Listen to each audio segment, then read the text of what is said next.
ရဲကားကြကျွန်တော်တို့လို့ရမှာရဲကားလောက်တာအဲ့ဒါမှကျွန်တော်ပြမယ်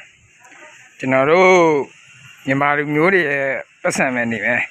တော့ဒီကောင်အပြင်မှာခေါ်ရတာဆိုတော့ကျွန်တော်ဒီအထက်ကထိုင်ကုန်တွေဖြုတ်ရဒီလိုပဲထိုင်ကုန်တွေဖြုတ်ရထိုင်ကုန်တွေဖြုတ်တော့ကျွန်တော်ဗာတွေ့တယ်ဆိုတော့ဒီကောင်တွေတွေ့ရ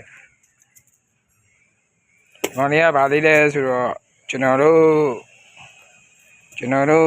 ဗမာလူမျိုးတွေရဲ့မြန်မာလူမျိုးတွေရဲ့ကဲ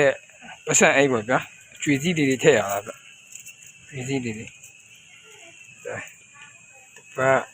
ဆက်ပတ်15ပတ်20 25 29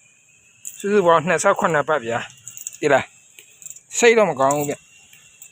ဒီတော့ကျွန်တော်မင်းတို့ရင်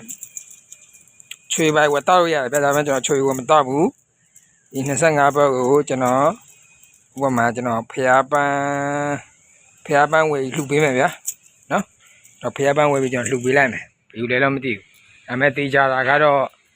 ကိုမြန်မာလူမျိုးတွေရဲ့ပတ်စံမဲ့နေတယ်ဗျပလိတ်ကားတွေကျွန်တော်တို့ကဒီပလိတ်ကားတွေလောက်လာဗျ